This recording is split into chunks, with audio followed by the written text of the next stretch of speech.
Dideli ir galingi medžiai išauga iš mažučių trapių daigelių, todėl sodindami mišką prisiimame atsakomybę šimtmečiui. Sodinimas yra rankinis darbas ir pakankamai sunkus ir atsakingas. Ir žmonės turi labai tai būti atsakingi. Žiūrėti, nesodina medį 100 metų. Ir meilės reikia daigui. Aišku, gerai pasodinti, prispaust šaknim į viršų nesodint. Ilgai šiemet ruošiasi pavasaris ir miškininkams bei miško savininkams nerimą kėlė. Ar pavyks pasodinti iki vegetacijos pradžios? Šis pavasaris yra neeilinis tuo, kad gamta ilgai nedavė atšilimo, pavasaris vėlavo. Dar prieš gerą 2 savaitės šitoje vietoje buvo sniego. Iškart tik nutirpo sniegas, iškart prasidėjo vegetacija augalų. Reikia skubėti ir iškart juos sodinti. Iškasėm apie 1 milijoną daigų ir galima su 1 milijonu daigų kažkur apsodinti 250 hektarų miško. Mišką draudžiama želdinti nekokybiškais sodmenimis, vienmečiais eglės, ąžuolas, ėnukais ir visų medžių rūšių savaiminukais. Daugiausia miško sodmenų išauginama urėdijų medelynuose. Prityrusi specialistų akis įvertina sodmenų gyvybingumą bei kitus kokybės kriterijus ir atrenka, kuriems daigeliams lemta virsti medžiais. Kreivi ten netinka, šaknis pažeistos, viršūnės nėra. Ar pažeista, ar nulaužta, ir šaknis, kad būtų. Negali būti 30 laipsnių, toksai kampas, jau tada jau būna nekokybiški. Dviguba viršūnė netinkami, jau išsišakoja netinka. Būna dvišakas medis, o tai tada jau nekokybiškas, mediena ne ta. Kenkėjai tai daugiausia ant lapų, lapgraužiai visokie būna. O ant stiebelių tai nesimato, mesgi be lapų jos parduodam. Jisai valgo, nem daro, kažkoks tai lapsukis. Taip pat sodmenys išbrokuojami, jei jie akivaizdžiai apvytę, pažeisti ligų, kenkėjų ar dėl netinkamo saugojimo, jei jiems nesuvenėja ūgliai ir neišsivystė viršūniniai pumpurai, jei vyresnių nei 1 metų sodmenų stiebeliai neturi šoninių šakučių. Sodmenų šaknų masė turi sudaryti ne mažiau kaip 1/3 antžeminės dalies. Kad medelyno darbuotojų triūsas ir rūpestis nenueitų veltui, labai svarbu teisingai transportuoti daigus ir paruošti juos sodinimui. Kol neprasidėjus vegetacija ir pakeliama su traktorium sulankena, o po to nurenkama, rūšiuojama, skaičiuojama, rišama ir ryšulėlius, ten nesvarbu po kiek, po 50, po 25 vienetus. Apkapojamos šaknis, paruošiama jau sodinimui. Tada į hidrogelį mirkoma. Čia yra šaknų mirkimas, tokia želė vadinama, suspensija speciali. Tai pamirkytos šaknys, jos ilgiau, duoda augalui šaknim drėgmę išlaiko. Ypatingai šitas dalykas yra labai gerai ir labai aktualu, kai kas sodina pavasarį. Labai kaitri saulė ir visas dalykas būtent apsaugo šaknis nuo išdžiūvimo. Ir prikasama, o po to išvežama į mišką ar klientam parduodama. Galima į maišus transportuoti, kad šaknis nebūtų plikos. Paprasčiausia, kad kažkur sudėt, kad vėjas ten nenugairintų šaknų. Ir karštis, ir saulė paslėpti nuo visų šitų aplinkos poveikio. O po to nuvežus, tai būtinai prikast prieš sodinimą. Būtinai. Turi šaknys būti patrumpinta, ją netveža iš daginų, mes patys patrumpinam ir sumirkom, taip pat želė patys. Taip pat yra spygliuočių pušies eglės šaknys apdorojamos insekticidų nuo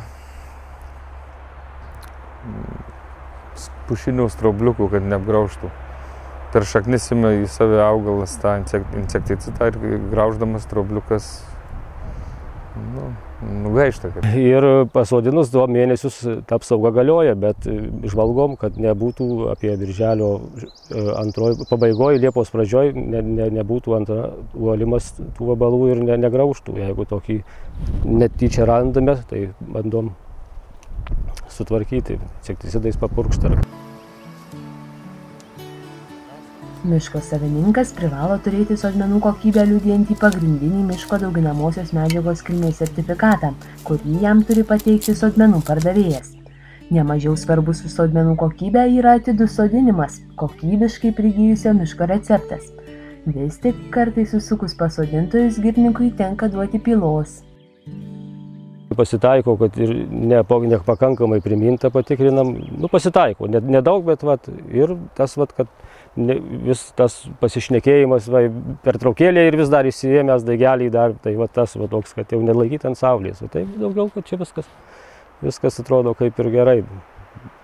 Pagrindiniai tokie dalykai, kad gerai užmintų ir nelaikytų daigų ant saulės sodmenų. Miško želdinių rūšinė sudėtis parenkama atsižvelgiant į augavietės sąlygas ir miško funkcinę paskirtį. Atlikus miško želdinių ar želdinių apskaitą nustatoma, ar reikia papildomai želį. Po sodinimo metai praėjus pereinama ir pasižiūrima, jeigu ten, sakykime, kaip matosi eilės, tos eilės nėra, tai to vietoj, kur nėra, sodinam. Stambesniais sodmenim, kad jau vis tiek jau būna ten pavelenėje. Vienu žodžiu, kad jau išsilaikytų paskui. Ir ten, kad išlaikytų tą tinkamą tankumą.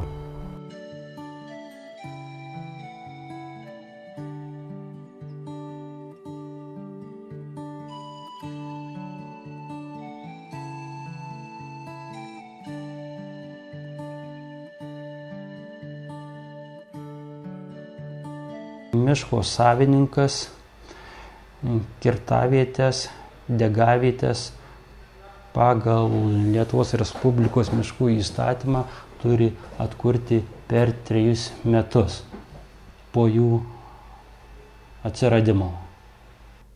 Atkuria mišką pagal individualų miškotvarkos projektą, kuriame atkūrimo žemėlapyje nurodyta atkūrimų medžių rūšinė sodindytis tankis. 2012 metais tikrinant buvo nustatyti 2 pažeidimai. Buvo net kurta 0,8 hektarų miško. Už netkurtą mišką buvo taikytų administracinios nuobaudos. Hektaro plote 1000 litų. Jei želdiniai ar želdiniai yra žuvę ar labai prastos būklės 75% plote, savininkas privalo atkurti plotą iš naujo. Savininkai sodina mažesnius plotus, todėl gali improvizuoti, dalyje plotų sodinti rudenį. Išradingi savininkai sodindami pritaiko inovacijų. Būna surišta eglutė po 50 vienetų ir pripilė repelento to, pakiši, reiškia galvojau, gal šiek tiek repelento išeiga gaunasi didesnė iš tikrųjų, bet nelabai pastebėjau, kad nebūtų ženkliai didesnė. Tik problema yra kame, kai eglutės yra surištos ir vis tiek jos yra vienos aukštesnės, kitos žemesnės, tai tiesiog kai kurios per daug nusitepa, sakykim. Tai šiek tiek gal didėja jo išeiga, bet laiko sumetimu ir darbo sumetimu tikrai ženkliai palengvėja. Repelentuose esančios medžiagos veikia žvėris atstumiančiai ir taip apsaugo jaunus medelius nuo žvėrių pažeidimų. Kartą paragavęs tokio medelio žvėris jau žino, jis neskanus. Nemažai apleistų žemių savininkų naudojasi galimybę savo žemę paversti mišku. Tačiau tai reikia daryti apgalvotai. Tai, kas šiandien vilioja trumpalaikę naudą, po kelių metų gali smarkiai atsirūgti, jei nesilaikysite miškininkystės principų. Pasinaudojant ES parama, privačių miškų savininkai gali veisiant miškus žemės ūkio paskirties žemėse kompensuoti patirtas išlaidas už sodinukų įsigijimą, dirvos paruošimą, sodinimo darbus, projekto parengimą. Ir šitas miško veisimas yra labai naudingas, ypač nenuošiose ir nederlingose žemėse.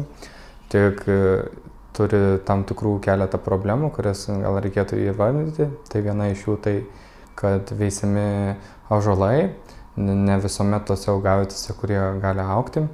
O ąžuolas šiaip yra labai reiklus dirvožemiui, nepakenčia drėgmės pertekliaus. Priežiūra yra pakankamai sudėtinga ir reikalaujanti didelių investicijų.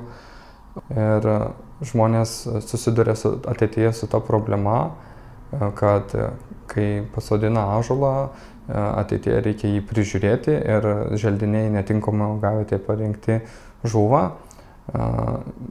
6-7 metais valstybinės miškų tarnybos pareigūnai ateina tikrinti želdinių tankumo ir kokybės vertinti, tada galima prarasti, tenka grąžinti miško įveisimo išmoką ir ne tik, ir dar kartais tenka netgi priežiūros apsaugos išmoką grąžinti. Kita yra problema ta, kad daug nenaudojami ir apleistų žemės ūkio paskirties žemė yra apžėlės savaiminukais. Ir žmonės nežinodami ir siekdami be abejo pasinaudoti didesnę kompensacinę paramą, iškirta juos, medieną panaudoja biokurui ir pagal programą stengiasi įveisti mišką. Tačiau turbūt jie nežino, kad galima tą savaiminį mišką papildyti procentaliai, kiek reikia sodinukais ir gauti kasmetinę priežiūros apsaugos išmoką, kuri yra veisiama 5 metus. Taip nereikia iškirsti to savaiminio miško. Prienų miškų urėdijoje šiemet atsodinti paskutiniai prieš 3 metus škvalo nuniokoti plotai. Siekdami išauginti ligoms, kenkėjams ir ekstremaliems gamtos reiškiniams atsparesnius medynus, miškininkai naujus medynus sodina kuo įvairesnius. Sodinam įvairią rūšius ir atitinkančius augavietę. Viena rūšių tai retai yra pušis, eglė, bet ir tai yra priemaišai. Būna lapuočių ar nektaringų augalų. O gamta neatsižvelgia. Škvalas siaubė tenai, ta juosta užkabino visus, ten virto ir ąžuolai, kelių šimtų metų, beržai, viską. O negandoms atsparų įvairiamžį medyną geriausiai suformuosite atsisakę plynų kirtimų. Čia, kaip matome, tai nėra ką palikti, kadangi nebuvo perspektyvaus pomiškio, visur didelis miškas, o kas buvo, tai viskas buvo skurde. O šiaip tai yra paliekama, kur tikrai yra perspektyvus pomiškis, ten netgi stengiamės palikti ir įsaugojom netgi kirzdami, kad neišlaužyti ir jau vis tiek medis jau būna, medelis jau praėjęs visą sunkumą, visus vargus ir būna jau jam daug lengviau paskui išaugti į tinkamą medį. Kokį miško atkūrimo būdą be pasirinktumėte, nepamirškite, kad ateinančius kelis metus savame miške nebūsite retas svečias. Kad išaugtų vertingas miškas, teks gerokai pasiraitoti rankoves.